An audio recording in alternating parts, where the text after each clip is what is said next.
Extinction Rebellion is the name of a protest group that you will not hear on the news this morning, that you will not see on the front cover of any of the newspapers. They literally haven't made any coverage of the newspapers this morning, and yet there are demonstrations being held all across the country this weekend as they gear up for a renewed period of what they call uprisings. There's been a funeral march in East Sussex, a fancy dress tea party at Gatwick Airport, and other protests all across the bank holiday weekend aimed at disrupting our travel plans, even though people don't really have very many travel plans. Listen, I am not an Extinction Rebellion basher. I'm one of those people who is broadly supportive of what they want to do. I'm broadly supportive of the cause. But I find myself stuck in the quagmire of the means. I find it very hard to level myself with drumming up such a toxic resentment to the cause, and whether or not that's really in any way helpful. Let's speak to Jess Maddison about that this morning. She is a spokesperson for Extinction Rebellion and has got up early to talk to us. Jess, hello there, good morning. Hi, morning. Thank you for being with us. I haven't seen very much coverage of this, Jess, I'm going to be honest with you. I have rifled through the newspapers, and I think you make the inner pages of a handful of them. You certainly aren't the main headlines on Sky or the BBC or here on talkRADIO this morning. That is an unsuccessful weekend for you, is it not?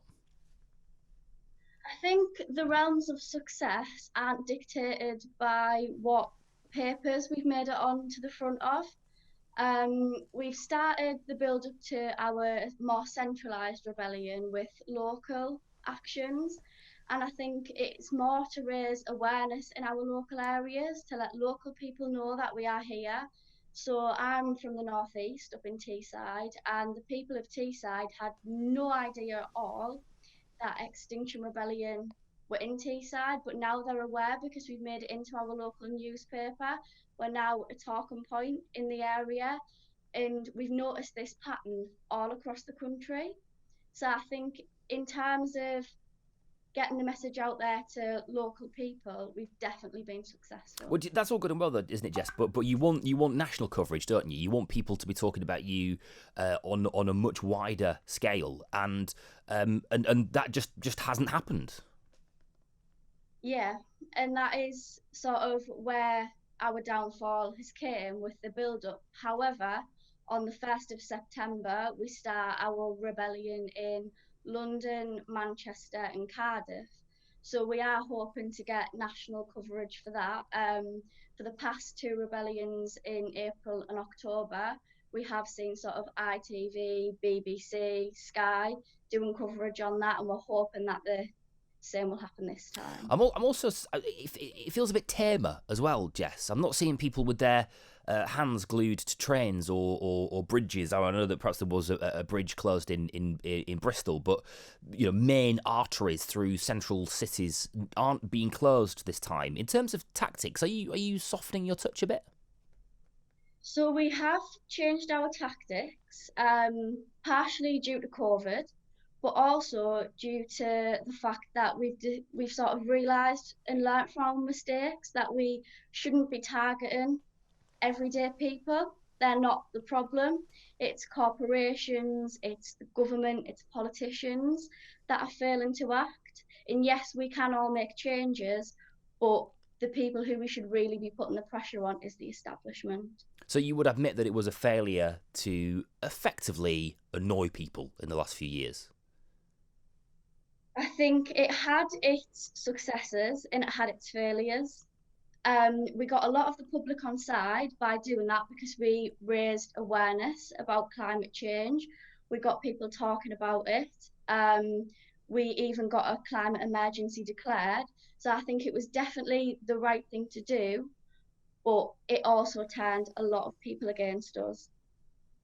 It did, and it feels like it built a bit of a resentment over the years, Jess, didn't it? That allowed companies and governments to effectively ignore you if they could look out across the public and feel like there actually wasn't a huge amount of support for the action that you had taken. It gave them license to essentially turn their backs.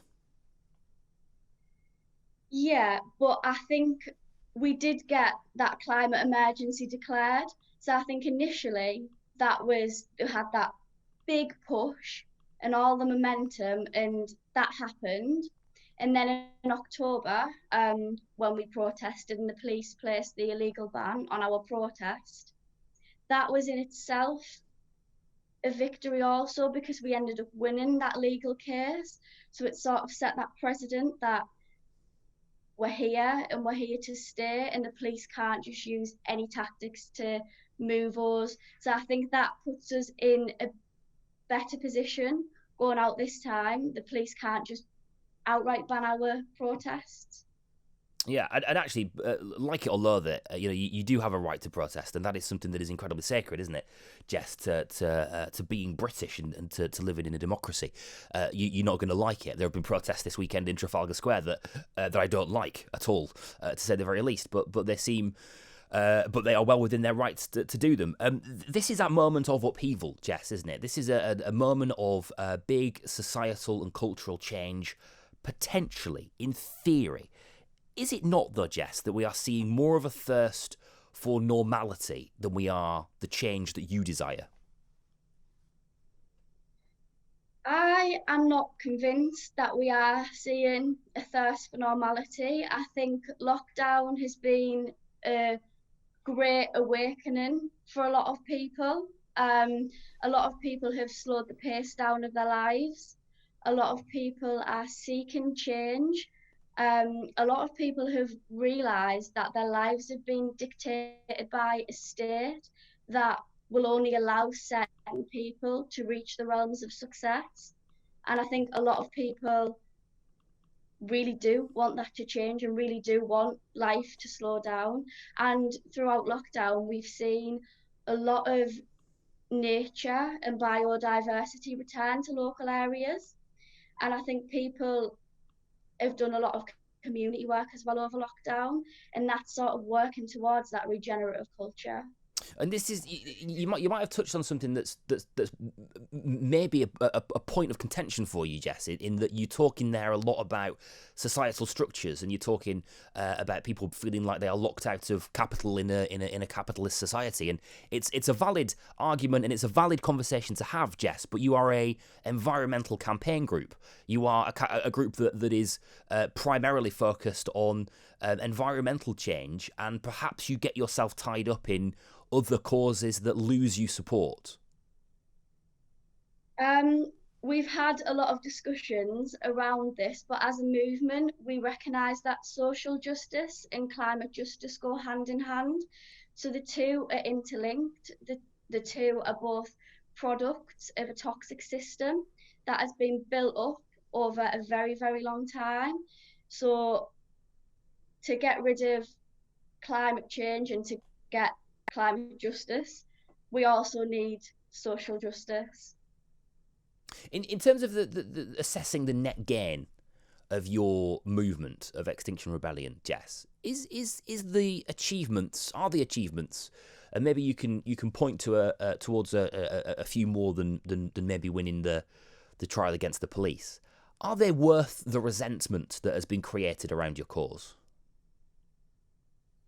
Yeah, so really, the time to act is now. We're in the depths of a climate and ecological emergency. We are facing the possibility of complete societal and social collapse. Now, that will involve mass starvation, drought, accelerated species extinction, and so much more. Already, the oceans are rising, forests are burning, marine life is perishing.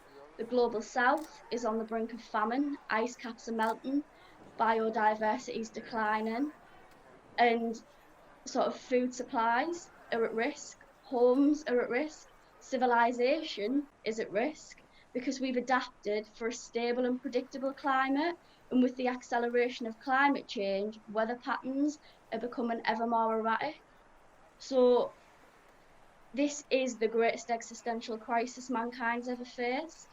So I think we have to take those risks, because if we don't, we inevitably face extinction. Sure, and actually, for bar a small handful of people who will reject the obvious science on a lot of those things, for the most part, I think that people will be, could be, and actually should be very supportive of the point that you make there, Jess. But the whipping up of the resentment and doing things like closing the Clifton Bridge, and I mean, it's an age-old debate that we're going to have here, Jess, but I think it is worth us having again, potentially blocks people coming to those realizations and coming to those conclusions, and does your cause a bit of a disservice. Is that something that you are still grappling with? Several months, years on now we are from the emergence of Extinction Rebellion. So we use tactics that have been used throughout history, so non-violent direct action and civil disobedience, and those tactics have been proven to work. They are the most likely to bring about real societal and political change. So everything that we do is based in history and based in extensive research.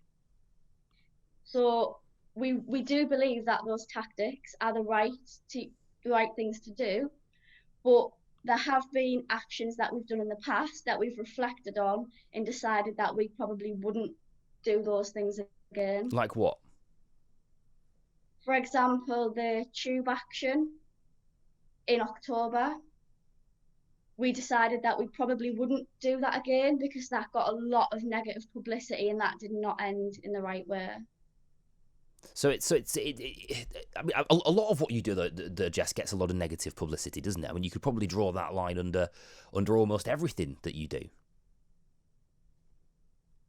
Yeah, and it's about that balance. It's about how we can draw in more people and draw in the masses and educate people, but also about how we can still put that pressure on the establishment, because the truth is we do need radical change.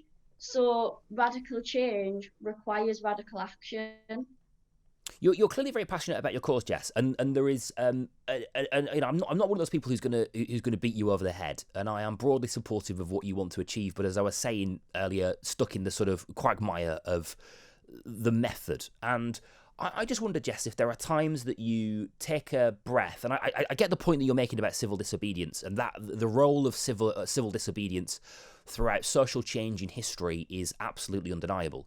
But I wonder if there are times that you take a breath and you take a step back and you take a pause and you wonder if there is a better way to achieve what you want to achieve.